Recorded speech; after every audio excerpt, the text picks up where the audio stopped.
Hello champions, welcome to the channel of SBR এটেক। আজকে তোমাদের জন্য ক্লাস 12 সেমিস্টার 3 এর বেঙ্গলি আমি কবিতাটি নিয়ে এসেছি, যার নাম হলো দিগ্বিজয়ের রূপকথা। দিগ্বিজয়ের রূপকথার আজকে আমরা এমসিকিউ সিরিজ চালু করছি, যেখানে 100% কমন, মানে কি বলছি আমি, 100% কমন তোমরা পেয়ে যাবে তোমাদের পরীক্ষার মধ্যে। ওকে, এই সিরিজটি কমপ্লিট করলে সিরিজের মধ্যে 6টা-7টা ভিডিও থাকে এবং এই সিরিজটি করতে তোমাদের খুব জোর 1 থেকে 2 ঘন্টার মতো সময় লাগবে। আর যেটা তুমি কমপ্লিট করে নিলে তোমার পরীক্ষা 100% কমন আসবে। তাহলে যদি দেখো একটা সিরিজ কমপ্লিট করতে যদি 1 দিন লাগে, তাহলে 6টি চ্যাপ্টার হলে 6 নম্বর দিনে তোমাদের চ্যাপ্টার শেষ। তাহলে পরীক্ষা মাত্র 6 দিনের মধ্যে তুমি রেডি হয়ে যেতে পারবে। কিন্তু চলো আজকে করি এবং বলতে থাকবো স্ট্র্যাটেজিটা কি। কবি নবনীতা দেবসেনের নবনীতার নামকরণটি কে করেন? নবনীতার নামকরণটি করেছিলেন রবীন্দ্রনাথ ঠাকুর। মানে নবনীতা দেবসেন নামটা, তার নবনীতা নামটা দিয়েছিলেন রবীন্দ্রনাথ ঠাকুর। একটু আলাদা ধরনের প্রশ্ন রয়েছে এবং এই ধরনের কোয়ালিটি প্রশ্ন তোমরা পাবে রায়ান মার্টিনের কোশ্চেন ব্যাংক বলো অথবা তাদের নোটবুকগুলোতে, যেগুলো আমরা এখন সলভ করছি। দিগ্বিজয়ের রূপকথা কার লেখা? আমরা সবাই জানি যে নবনীতা দেবসেনের লেখা, তাই না? দিগ্বিজয়ের এই রূপকথা কবিতাটি নবনীতা দেবসেনের লেখা। এবার তোমাদের মনে হতে পারে, স্যার কবিতাটা একটু কঠিন লাগছে। তুমি কি আমার অ্যানিমেটেড ভিডিওটা দেখেছো আমার চ্যানেলের মধ্যে, যেখানে দিগ্বিজয়ের রূপকথা অ্যানিমেটেড ভিডিও আমি দিয়ে রেখেছি এবং তার লিঙ্কটি আমি ডেসক্রিপশনে দিয়ে রাখলাম, দেখে নিও। দিগ্বিজয়ের রূপকথা কবিতাটি কবে রচিত হয়? মানে এই কবিতাটি প্রথম লেখা হয় কবে? মনে রাখবে, এটা প্রথম লেখা হয়েছিল 1973 সালে। কবে? 1973 সালে এটা প্রথম লেখা হয়েছিল। তারপরে কাব্যগ্রন্থতে এটাকে সংকলন করা হয়, মানে কাব্যগ্রন্থের মধ্যে ঢোকানো হয়। সেই কাব্যগ্রন্থটার নাম কি ছিল? সেটা হলো রূপকথার জগতে। ঠিক আছে, রূপকথার জগতে। ওকে, কোন কাব্যগ্রন্থের অন্তর্গত? সেটা হচ্ছে রূপকথার জগতের না, সরি, রক্তে আমি রাজপুত্র। ওকে, রক্তে আমি রাজপুত্র। তবে এরপরে নেক্সট কোশ্চিনে আমরা চলে আসি। রক্তে আমি ড্যাশ, এখানে কি হবে? আমরা সবাই এখনই করলাম, রক্তে আমি কি হবে? রাজপুত্র নাকি কোটাল পুত্র নাকি শূদ্র না ব্রাহ্মণ? রাজপুত্র। রক্তে আমি রাজপুত্র। তবে নবনীতা দেবসেন নিজের কবিতাতে নিজেকে একজন রাজপুত্র হিসেবে দেখিয়েছেন, কারণ রাজপুত্র সে পৃথিবী ভ্রমণ এবং পৃথিবীকে জয় করতে বেরোয়, তাই না? এখানে কোনোদিন তোমরা কিন্তু শুনবে না যে একজন রাজপুত্রী অথবা একজন রাজকন্যা সে পৃথিবী জয় করতে বেরিয়েছে, কখনোই হয় না। কিন্তু এই কবিতায় কবি দেখিয়েছেন যে আমি একজন মহিলা হয়েও আমি পৃথিবী জয় করতে পারি। হলেনি বা দুঃখিনী জননী, ঠিক আছে, হলেনি বা দুঃখিনী জননী, তবে দুঃখিতা নয়, দুঃখিনী, দুঃখিনী জননী। ওকে, ব্যথিতা নয়, উপেক্ষিতা নয়। আচ্ছা স্যার, আপনার এই লাইনগুলো ডিরেক্টলি বলতে পারছেন কিভাবে? কারণ আমি টেক্সট বইটা একবার দেখেছি এবং অ্যানিমেটেড ভিডিওটা, মানে সেই কার্টুন ভিডিওটা সব থেকে ভালো কোয়ালিটিতে আমি ইউটিউবে দিয়েছি, সেটা দেখে নিও। তোমার প্রতিটি লাইন মনে থাকবে, আমি এটা প্রমিস করছি। এবং আমি কিন্তু সব থেকে বেটার কোয়ালিটির বানানোর চেষ্টা করেছি, তাই দেখে অবশ্যই আমাকে রিভিউ জানিও কেমন লেগেছে। দিগ্বিজয় যেতে হবে, দিলেনই ড্যাশ দিলেন সাজিয়ে। কে সাজিয়ে দিলেন? আচ্ছা, পাট রানী, ছোট রানী, দুয়ো রানী না সুয়ো রানী? এখানে হবে দুয়ো রানী। ঠিক আছে, নিজের মাকে তিনি দুয়ো রানী বলেছেন, নিজে কাকে? মাকে তিনি দুয়ো রানী বলেছেন। ওকে, এরপরে আমরা নেক্সট কোশ্চিনে আসছি। আচ্ছা, তোমরা ভাবছো স্যার শুধুমাত্র দিগ্বিজয়ের রূপকথা এটাই কি শুধু অ্যানিমেশন আছে? না, আমার চ্যানেলের মধ্যে ধর্ম কবিতা এবং আন্তর্জাতিক কবিতা, যার নাম হলো তার সঙ্গে, পাবলো নেরুদার লেখা, সেটারও অ্যানিমেশন দেওয়া আছে। এমনকি আদরিণী সেই গল্প, সেটারও অ্যানিমেশন দেওয়া আছে এবং সেটা পুরোপুরি কমিক বুক রূপে আমরা পড়বো কিছুদিনের মধ্যেই। এবং ভবিষ্যতে বাংলা ভাষা, পোর্টরাজ, এগুলো অ্যানিমেশনও আসবে। যদি চাই অবশ্যই কমেন্টে আমাকে বলো, আমি যদি সব থেকে ভালো ভোট দেখি তোমাদের, সেই জিনিসটা আমি তাড়াতাড়ি অ্যানিমেশন নিয়ে আসবো। কবিতায় উল্লেখিত শিরোনাস্ত শব্দের অর্থ কি? শিরোনাস্ত মানে হচ্ছে কি, শির মানে মাথা, ঠিক আছে, মাথাকে অস্ত্র থেকে বাঁচানোর জন্য কি ইউজ হয়? মস্তক বর্ম, টায়রা, কেশ তৈল নাকি টিকলি? এটা হবে মস্তক বর্ম। মাথা মানে বাঁচানোর যেই কবচটা থাকে সেটাকে বলে মস্তক বর্ম বা হেলমেট যেটাকে আমরা বলি। ওকে, তবে শিরোনাস্ত মানে কি, শিরকে মাথাকে বাঁচানোর অস্ত্র যেটাকে বলবো আমরা মস্তক বর্ম। এরপরে নেক্সট কোশ্চেনে আসছি, দুটি ড্যাশ শুধু ড্যাশ দুটি সরঞ্জাম, এটা কি হবে? শুধু আশীর্বাদী দুটি সরঞ্জাম। স্যার এটা কোথা থেকে পেলেন? এটা কবিতাতে লাইনে দেওয়া আছে, শুধু আশীর্বাদী দুটি সরঞ্জাম। ঠিক আছে, মানে তিনি যুদ্ধে বেরোচ্ছেন এবং তার কাছে সরঞ্জাম কটি আছে? দুটি আছে, আশীর্বাদ স্বরূপ দুটো সরঞ্জাম আছে।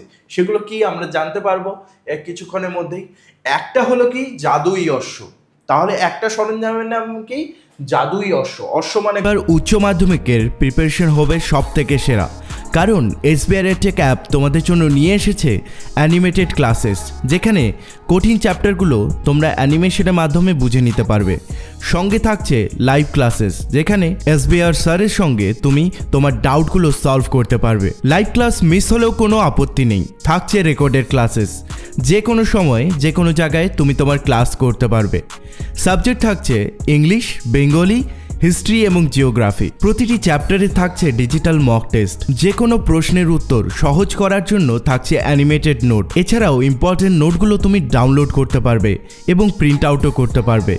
গ্রামারের জন্য স্পেশাল গ্রামার ক্লাসেস থাকছে, যারা একেবারেই গ্রামার জানো না তাদের জন্য 0 to মাস্টার ক্লাস থাকছে। আর এতেই শেষ নয়, সাজেশন ব্যাচ তোমাদের জন্য পুরোপুরি ফ্রি থাকছে। যদি তুমি তোমার বেস্ট ভার্সন হয়ে উঠতে চাও, তবে অবশ্যই এসবিআই টেক অ্যাপটি আমাদের ডেসক্রিপশন থেকে অথবা প্লে স্টোর থেকে ডাউনলোড করে নাও। এরকম premium animated materials, mock test তথা অ্যানিমেটেড ভিডিওসগুলো তোমার স্কুল তথা তোমার ফ্রেন্ডসের কাছে কারো কাছেই থাকবে না।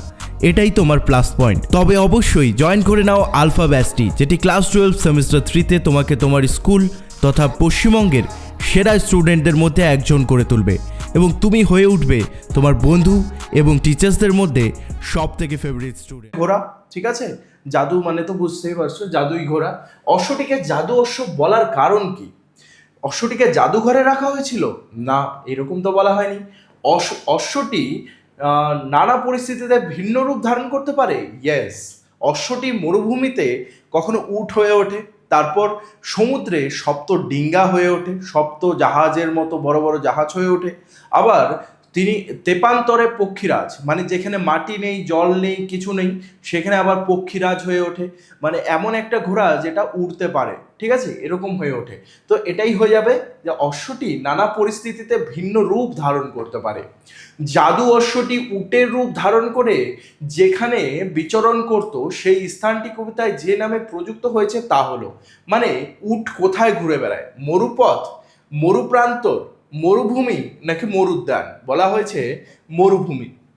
ঠিক আছে, মানে মরুভূমিতে সেই ঘোড়াটি উট হয়ে যায়। ওকে, এরপরে এরকমই কনফিউশন দিতে পারে তোমাদের, কনফিউজিং অনেক কোশ্চেন দিতে পারে। দেখো সবগুলোই কিন্তু একই ধরনের, কিন্তু সঠিক উত্তরটা হয়ে যাচ্ছে মরুভূমি। ঠিক আছে, ওটা প্রথমটা আবার ছিল মধুপথ। ওকে, আকাশে পুষ্পক আর ড্যাশ সাজে সিন্ধু জলে। আকাশে তাহলে এটা পুষ্পক হয়ে যায়, এবং সিন্ধু জলে কি হয়ে যায়? সিন্ধু জলে আমরা বললাম যে সপ্ত ডিঙ্গা হয়ে ওঠে। তো সিন্ধু জল মানে সমুদ্রের জলে এটা হয়ে ওঠে সপ্ত ডিঙ্গা। কোন কথাটা বলা হচ্ছে, কে এরকম হয়ে ওঠে? সেই আমাদের জাদুই অশ্বটা। আচ্ছা, আমরা কোন কবিতা পড়ছি? দিগ্বিজয়ের রূপকথা বাই নবনীতা দেবসেন। ওকে, তেপান্তরে ড্যাশ তেপান্তরে, তেপান্তরে কি হয়ে ওঠে? এটা তেপান্তরে পক্ষীরাজ হয়ে ওঠে। মনে রাখতে হবে কি হয়ে ওঠে? পক্ষীরাজ। আমি তোমাদেরকে একদম রিকোয়েস্ট করব যে অ্যানিমেশন ভিডিওটা অবশ্যই দেখে নিও। তোমাদের জন্যই একদম সহজ করে আমি সেটা বানিয়েছি, যাতে তোমরা এনজয়ের সাথে মুভির মতো সেটাকে মনে রাখতে পারো। কারণ অ্যানিমেশন ভিডিও দেখলে মনে থাকে অনেক দিন, কিন্তু পড়লে সেটা কিছুদিনের মধ্যেই তুমি ভুলে যাবে। আর সব থেকে ভালো কথা হচ্ছে, অ্যানিমেশন ভিডিওতে আমি লাইন বাই লাইন পড়াই, আর লাইন বাই লাইন পড়িয়ে প্রতিটি লাইনের একদম গভীর মানে বলে দিই। তার নাম রেখেছি জাদু, তার নাম রেখেছি ড্যাশ। সেই জাদু অশ্বটির নাম কি? সেই জাদু অশ্বটি আসলে বিশ্বাস। তাহলে যেই জাদু অশ্বটির নাম কি? বিশ্বাস। ঠিক আছে, এই যে বিশ্বাস। তাহলে একটা তো গেল, দুটো আশীর্বাদ সরঞ্জাম ছিল, সরঞ্জাম বলতে তো ওই হাতিয়ারের মতো। ঠিক আছে, একটা হলো জাদুই অশ্ব যেটার নাম রাখা হয়েছে বিশ্বাস, আরেকটা কি সেটা আমরা কিছুক্ষণের মধ্যে জানতে পারবো। দুই, এই যে 2 নাম্বার সেই সরঞ্জামটির নাম কি দেখো, এই হৃদয়ে ড্যাশ ভরা মন্তপুত ড্যাশ, এই হৃদয়ের খাপে, ঠিক আছে, এই হৃদয়ের খাপে ভরা মন্ত্রপুত অসি, অসি মানে হচ্ছে তলোয়ার, তাহলে খাপে এবং অসি এটা হয়ে যাবে পারফেক্ট অ্যান্সার। কৃপান হবে না, বা আধারে নেই, বা কোষে অসি এরকম নেই, হৃদয়ের খাপে, ঠিক আছে, মানে মনের মধ্যে, মনের মধ্যে কি আছে, একটা তলোয়ার আছে, ঠিক আছে, মনের মধ্যে একটা তলোয়ার আছে। প্রথমটা কি ছিল, বিশ্বাস, এবং পরেরটা হচ্ছে হৃদয়ের মধ্যে একটা তলোয়ার রয়েছে। ওকে, শানিত ইস্পাত খণ্ড, এখানে ড্যাশ বলা হয়েছে, ইস্পাত খণ্ডটির বৈশিষ্ট্য কি, মানে সেই যে তলোয়ারটি মনের মধ্যে যেটা আছে সেটার মানে বিবরণটা দাও, কি সেটা ধারালো, নাকি সেটা তীক্ষ্ণ, নাকি অভঙ্গুর, নাকি শানিত। যেহেতু শানিত কথাটা বলা আছে তো শানিত তো একদমই হবে না, এটা হয়ে যাবে অভঙ্গুর। আচ্ছা স্যার, অভঙ্গুরটা কিভাবে বলতে পারলেন? কারণ কবিতাতে লাইনে লেখাই আছে অভঙ্গুর, ঠিক আছে, সেখানে ধারালো অথবা তীক্ষ্ণ এগুলো লেখা নেই, সেখানে লেখা আছে অভঙ্গুর। শানিত মানেই হচ্ছে ধারালো, মনে রাখতে হবে। ওকে, শানিত মানেই ধারালো। তোমরা নিশ্চয়ই এই যে সিরিজগুলো তোমরা এনজয় করছো, আমি তোমাদেরকে বলবো যারা যারা পারবে আমার আলফা ব্যাচটি জয়েন করে নেবে। সেখানে এই ক্লাসগুলোর সঙ্গে সঙ্গে তুমি মক টেস্টও দিতে পারবে, এবং মক টেস্টে ভালো রেজাল্ট করতে পারলে আমাদের এসবিআর টেকের তরফ থেকে তোমাদেরকে মান্থলি গিফট যায়। এবং তার সঙ্গেও কি, যদি তোমার মনে হয় যে না স্যার আমি ইউটিউবে করব, তবে এই যে ক্লাসগুলো ভালো মতো নোট ডাউন করে নিও, ঠিক আছে, কারণ ক্লাসটি করতে মাত্র হয়তো তোমার 20 মিনিট থেকে 15 মিনিট লাগবে, কিন্তু বিশ্বাস করো লাইফ টাইম ইনভেস্টমেন্ট হয়ে যাবে এটা একটা, যেটা তোমার পরীক্ষাতে গিয়ে এত ভালো ফল দেবে যে অন্যান্য স্টুডেন্টের থেকে তোমার ভালো মার্কস উঠবেই উঠবে, সেটা টপারকেও তুমি হারিয়ে দিতে পারো। কারণ একটা জিনিস ম্যাটার করে, সেটা হচ্ছে যে করছে কাজটা সে কিভাবে করছে, সে যদি ভালো মতো করে তাহলে অবশ্যই সফল হবে, কিন্তু সে করছে কিন্তু সেটাকে ভালো মতো করছে না, তাহলে তাকে কিন্তু মানে সফল হওয়ার চান্সেসটা খুবই কম হয়ে যায়। শানিত ইস্পাতখণ্ড অভঙ্গুর নাম কি রাখা হয়েছে, সেই দ্বিতীয় সরঞ্জামের নাম রাখা হয়েছে ভালোবাসা। প্রথমটার নাম কি ছিল, বিশ্বাস, আরেকটার নাম হচ্ছে ভালোবাসা। তাহলে এখানে কবি যখন যুদ্ধে বেরোচ্ছেন, লাইফের যুদ্ধে, নট আসল যুদ্ধে, তখন তিনি দুটো সরঞ্জাম পেয়েছিলেন আশীর্বাদ রূপে তার মায়ের কাছে। একটা পেয়েছিল সেই জাদু অস্ত্র যার নাম রাখা হয়েছিল বিশ্বাস, এবং আরেকটি পেয়েছিল ধারালো তলোয়ার যেটা হৃদয়ের খাপে ভরা ছিল, যার নাম হচ্ছে ভালোবাসা। ঠিক আছে, তো ভালোবাসা এবং বিশ্বাস দিয়ে যে কোনো কাজকে করলে তুমি সফল হবেই হবে, এটিই বলতে চেয়েছেন কবি। নিশ্চিত পৌঁছাবো সেই ড্যাশ খরজুরের দ্বীপে, এখানে কবিতাতে বলা আছে তৃষ্ণাহর খরজুরের দ্বীপে, তাহলে ছায়াময় নয়, দূরতম নয়, অনির্বচনীয় নির্বচনীয় নয়, এটা হয়ে যাবে তৃষ্ণাহর, ঠিক আছে, যেটা তার এতদিন ধরে ইচ্ছা হয়ে আছে। জল পিপাসা লাগলে, জল তৃষ্ণা লাগলে যেরকম মানে ছটফট করে, সেরকম সেই জায়গাতে পৌঁছানোর জন্য তিনি তৃষ্ণাহর রয়েছেন, আর সেটিতে একদিন তিনি পৌঁছবেন। সেটা হচ্ছে সাফল্যের দ্বীপ, খরজুরের দ্বীপ। খরজুর মানে হচ্ছে খেজুরের দ্বীপ। আচ্ছা, এখানে বলা হয়েছে খরজুর শব্দটি ভাষাতাত্ত্বিক বিবর্তন কি করে হলো।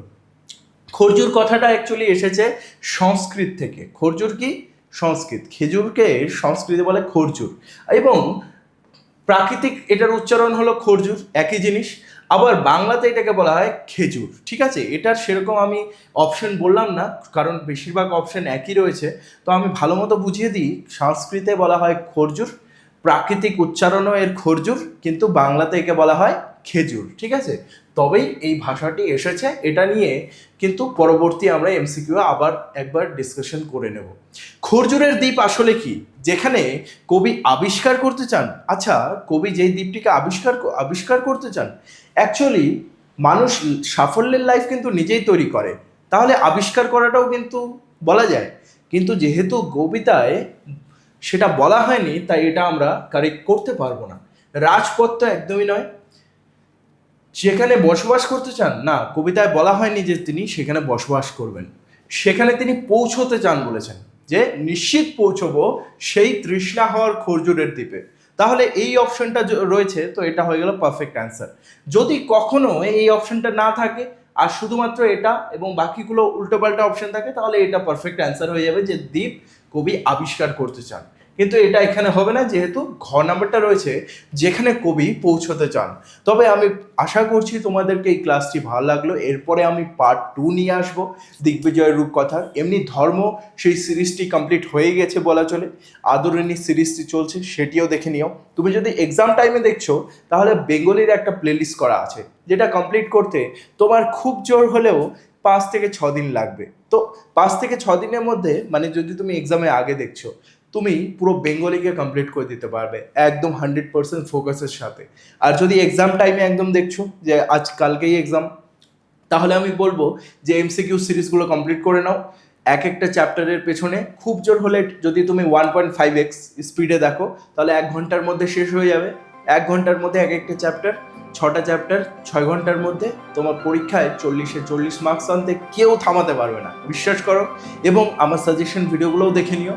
আবার একটি নতুন ভালো কোয়ালিটি ভিডিও নিয়ে তোমাদের জন্য আসছি। See you soon guys.